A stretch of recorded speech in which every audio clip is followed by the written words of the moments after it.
Amy from Epic Away Travel, and today I want to talk about coronavirus and traveling because I know it's on the minds of a lot of people. And I'm getting asked, is it safe to travel? Where is it safe to travel? When is it safe to travel? And am I nervous about traveling? So let's talk about that. Yeah, I'm a little nervous about traveling right now. I'm also nervous about going to my hot yoga class because everybody's all sweaty in there.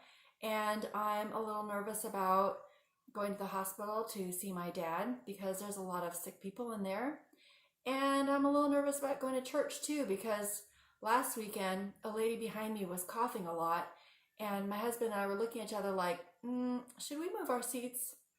So anyway, I have a heightened awareness right now about what's going on around me, and I'm probably washing my hands a lot more, and I was already a big hand washer, so making more trips to the bathroom. But I think it's good to be aware of your surroundings, just in general. So don't get sucked into the media hype about the 24-hour news cycle is talking a lot about coronavirus, and they have to fill the airwaves, put a new spin on things so people will be interested and keep tuning in. So I think that's creating kind of a hysteria about the subject. So don't get sucked into that. Don't get sucked into the fear. And I think it's really not necessary to go to Costco and buy up pallets of water. Actually, I had to search really hard to find this bottle because I use reusable water bottles, and this must be left over for some birthday party because I haven't bought a water bottle in years. And you don't need to buy a ton of toilet paper either because probably whatever is in your house right now is enough. So don't worry about getting tons of toilet paper. We're not there yet. So what should you do? First, you should rely on what the experts are saying. Go to the State Department's website. Go to the World Health Organization's website. Go to the Centers for Disease Control and Prevention, the CDC. They all have their different set of travel advisories. They all have destination warnings. They talk a lot about whether it's safe to travel to a place, not just because of the virus, but also warnings about civil unrest, natural disasters, different things that are happening in each country.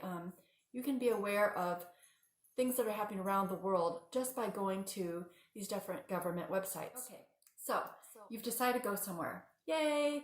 Where shall we go? Once you figured it out, then you can enroll in the State Department's STEP program. What's a STEP program? It's the Smart Travel Enrollment Program. So basically, it's free. You can do it online. You just go to the STEP website and you enter in your contact details, your personal details, and it lets the U.S. embassies and the consulates know where you are, where you're traveling to.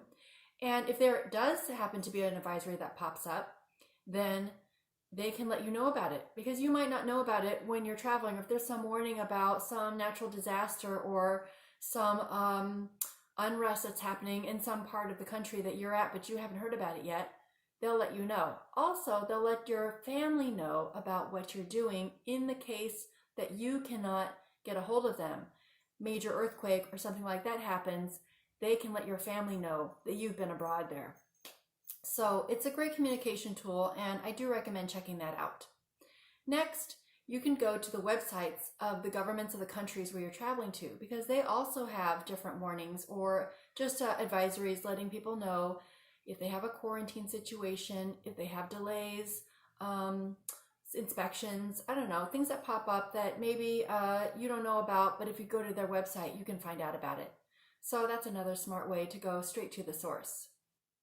Okay, so you've got your trip in place and you have some questions. How are you going to get those answers?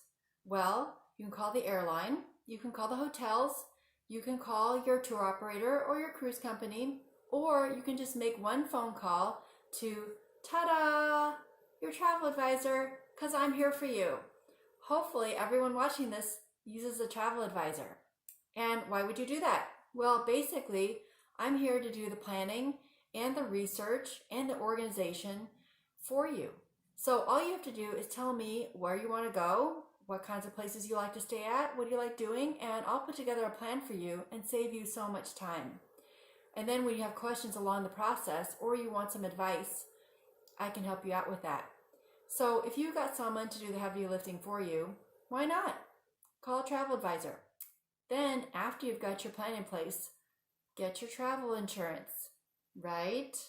You know what that is, right? Everybody's got travel insurance with their trips. Why should you get travel insurance? Well, it's really just peace of mind, bottom line. It's kind of like getting health insurance for your own self, or life insurance, car insurance, home insurance.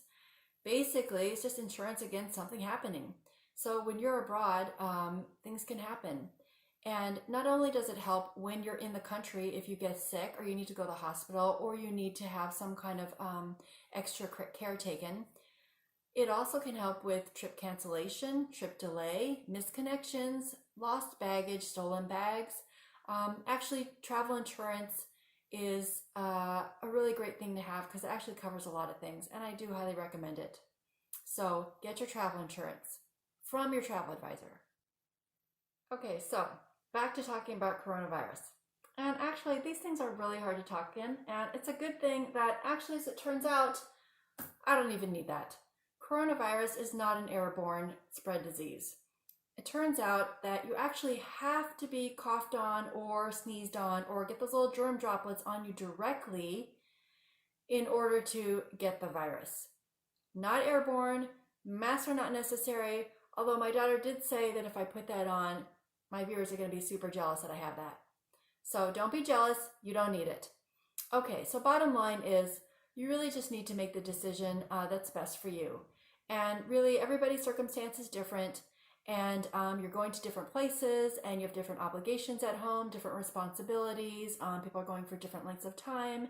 And so just really think about what works best for you. And for me, I'm actually supposed to go on a cruise next month. And I hope it still happens because I'm really looking forward to it. I'm not afraid about going, and I think it's going to be a lot of fun. And I hope it doesn't get canceled. So I hope that you're making a travel plan. And even if you're not making it for right now, start dreaming about where you want to go, because when you're ready, I'm ready to talk to you. So please subscribe to my channel, and I'm going to have more updates because I think this issue is going to be ongoing for maybe a little bit longer. And also, pretty soon I'm headed to the DMV to get my real ID, and I'm going to chronicle that too. So everybody, get your real ID. The deadline is coming up October 1. Okay, subscribe and you can follow me, and when I have an update, you'll see it. Bye.